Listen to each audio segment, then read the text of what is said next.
Hi, Matt here. I am super excited to introduce you to our fastersmarter.io resource page. We have compiled some quick tip videos, our newsletter, and my new book, Think Faster, Talk Smarter, on one page. All of this is designed to help you to continue honing your communication. Check out fastersmarter.io. To truly hone and develop your communication, you have to introspect, reflect, seek feedback, and integrate all of that information to improve. I'm Matt Abrahams, and I teach strategic communication at Stanford Graduate School of Business. Welcome to Think Fast, Talk Smart, the podcast. Today, I am super excited to chat with Celine Teoh. Celine is a facilitator of the GSB's famous Interpersonal Dynamics course. She's a CEO coach and a GSB graduate. Welcome, Celine. I so look forward to our conversation. I'm looking forward to this as well, Matt. I'm excited. Excellent. Well, let's go ahead and get started. I'd like to start with the Interpersonal Dynamics course that you help facilitate. It's also known as Touchy Feely, and you and others help run that course. Can you remind our listeners what the course is about, how it works, and share maybe two key takeaways from it? Of course. Interpersonal Dynamics is the most popular elective at the Stanford GSB. It's really about teaching people how to be effective interpersonal communicators and how to do so both at work as well as in their personal lives. How it works. Well, one example I can bring to you is when I was a student, an MBA at the GSB, one exercise that we ran in Touchy Feely is notorious, and it's known as the influence line, where other students have to rank you according to how influential you are to them. And consistently, I wound up in the bottom half of everyone's influence line. And I was devastated. Here I was, a new immigrant to the United States, female, Asian, and I couldn't understand why I was at the bottom of the influence line. So I felt sad. I felt disappointed in myself. I felt hard done by, resentful. And normally what I would do would be to disengage and say, you know what? You don't think I'm influential? I'm stepping out. But what's great about this course is it encourages you to re-engage. And so I dug into the feedback, got insights from other people as to why I was coming across that way. And as a result, changed the way I behave when I'm in American contexts. What's great about that is that I diversified the range of behaviors that I bring to bear. So when I'm in the States, I come across with a little bit more emotion and more animation. And when I'm in Asia, I can come across with less amplitude. And I have this range of behaviors now I can pick and choose from. And I have agency. So that's what Interpersonal Dynamics does. It's a phenomenal course. And one of the strengths, I think, of the course is that it really helps people, as you shared in your story, to really learn about themselves and to learn about themselves in a very direct way. Not mean, but to learn about themselves. And then, as you said, to develop a sense of agency to make those changes that are needed. And thank you for sharing that. In all of our interactions, you are certainly influential in my book. You would be at the top of my line. So thank you for that. Thank you, Matt. I'd love for you to share how all of us can be a little bit more touchy-feely, if you will, when we work in organizations or corporate cultures that emphasize logic and action. What can we do to be more empathetic and connected to those environments? One of the things I will say is I'll repeat advice that David Bradford, one of the key developers of the Touchy Feely course, told me when I was actually chair of the Stanford alumni consulting team. I asked him, David, how do you bring Touchy Feely to organizations? And he said, stealth it in with a check-in. And this is how you do it. You go around the room in any meeting and everybody says one feeling word, how you're feeling today, and one sentence as to why. The reason why you do that is because it creates the space for someone to say, here's what's going on with me outside work. Now, what happens is you no longer have the sales team talking to the marketing team. No, you have a parent talking to another parent. or you have a caregiver talking to another caregiver. You have more hooks, more chances for people to connect with each other. When I do my work as a CEO coach with startups, a lot of the CEOs tell me, Celine, that'll take too long. But honestly, 5 minutes, I guarantee you, 5 minutes is all it takes. And then on top of that, many of them will tell me, Celine, I can't say the word feelings in my organization. We're a bunch of coders. Mm-hmm. That word is not okay. And what I tell them is, okay, don't say feelings. Instead, use a prompt like, what was one good thing that happened to you today? What was one bad thing that happened to you today? What's keeping you up at night? And then over time, you can slowly increase the vulnerability and the range of emotions that you're allowing people to bring in.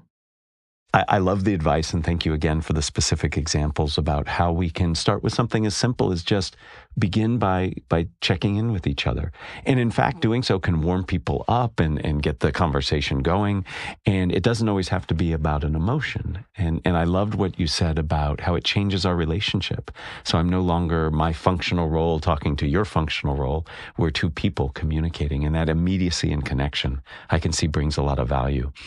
Are there other bits of advice that you have or experiences you have as a facilitator of interpersonal dynamics or in your own private practice that can really help connect people together? Are there things we can do or say that can help with that? I think there are two things I would recommend. One is to be very clear about what you're feeling, because feelings are data.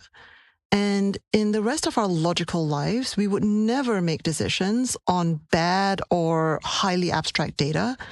But we'll do that with feelings. We'll just say, I'm feeling sad, mad, or glad. But that's not detailed enough. So what I like to recommend is for people to actually take a page from Carol Robbins' book, Connect.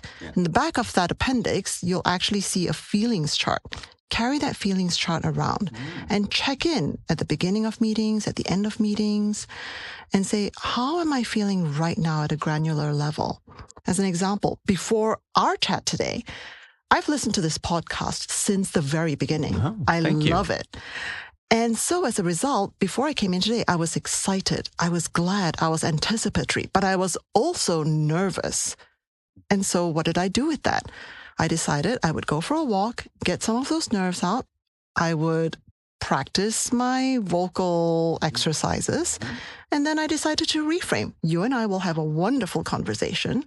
And I think it makes for just a much more fun interaction than if I were I'm just nervous. Absolutely. So certainly no need to be nervous here. And I too was very much looking forward to this. So again, I hear the advice, much like you give to our students, is you really have to reflect on yourself, where you're at, and take that as information, input, and data from which you can then act. And I think you're exactly right. In thinking about my own life, when I look at my emotional state, I'll just label it. I won't actually go much deeper. And I think that's really important because then you can take action. If I just say I'm nervous, but if I think more about that nervousness and how I can address it, then I can do something about it. So I like how the reflection leads to data that can lead to action. Exactly. Very helpful. Very helpful.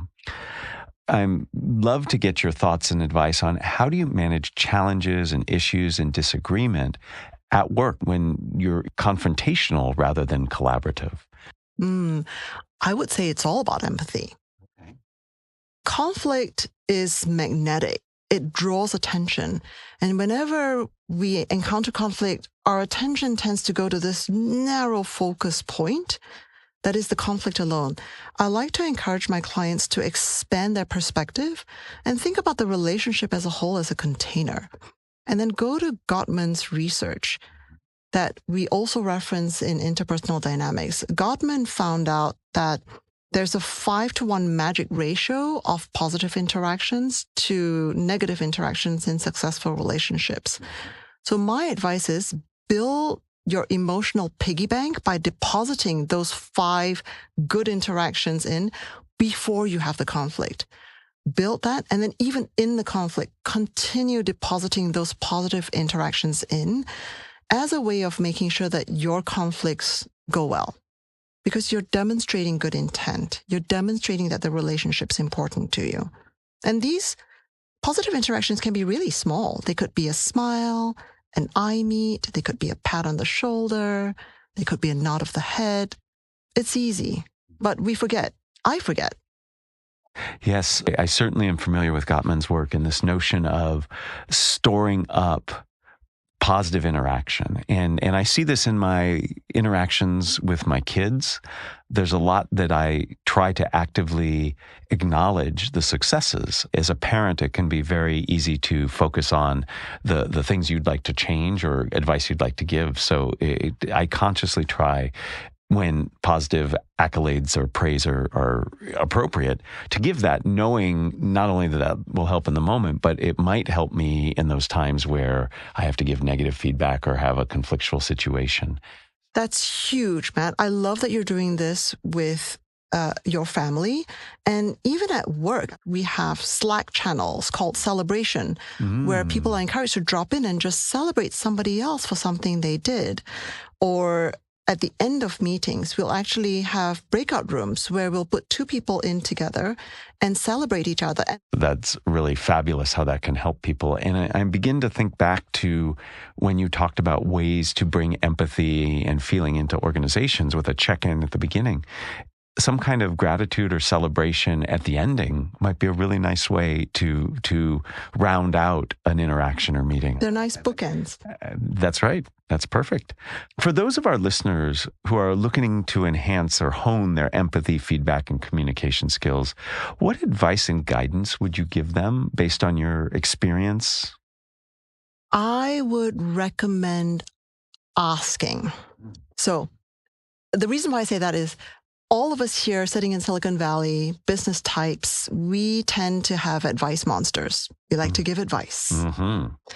And what I would encourage people to do instead is to ask, do you need support or advice right now? And you'd be surprised the number of times people say, I actually know what I need to do. I don't need your advice. I just want someone to commiserate with me. Mm-hmm. So do that. Ask first. We assume people need advice, but that's not necessarily always the case. And the support component gives us a chance to connect with the other person. Yeah, totally get it. My wife and I have a lot of conversations around this issue. As a professor, as somebody giving advice is something that I do as a reflex, and listening and understanding if support is needed is really important. I actually think, and this is a little bit true for myself, that giving advice is a way to hide behind the advice so you don't actually have to connect and engage. And I'm wondering if you find that to be true and have any advice on how to have that confidence to be vulnerable to, I'm here to support you, but I don't quite know how to do that or what's needed in the moment. It's much easier for me to say, oh, just go do this. Yes, of course. Before I answer that question, I'll actually agree with you on that and also say that advice giving is distancing because it puts us in a position of superiority. True. It assumes that we know the answer and, hey, Matt, I can fix you. Just do this. It's distancing. And so my recommendation is actually to tiptoe into it by sometimes even just knowing that phrase, do you want support or advice right now? Just practicing that. Because once you can say that, your response depends on what the other person says, and they will guide you as to what they need. So just ask. I think putting yourself in a place where you can just be receptive is hard, but very useful, and have seen that play out very successfully many times in my life. So thank you for that. So Celine, before we end, I'd like to ask you the same 3 questions I ask everyone who joins me. Are you up for that? Yes. All right. Excellent. So question number 1, if you were to capture the best communication advice you have ever received as a 5 to 7 word presentation slide title, what would it be? It would be, people will remember how you made them feel. That's by Maya Angelou. Absolutely. Tell me more about why that's so important for you. Because it's not about the words. It's about how people feel inside. That's how you persuade. That's how you connect. That's who we are. We're emotional beings. I think that's exactly right. And we need to think about how we impact people on an emotional level. I think we do a disservice when we think about our communication as only information transfer. It is clearly emotion transfer as well. And we need to bring those two into balance. And that quote is very helpful to remind us of that. I love that phrase, emotional transfer. Well, there you go. Question number 2. Who is a communicator that you admire and why? I think Steve Jobs comes to mind. He used passion, simplicity, storytelling to be memorable, and so much emotion.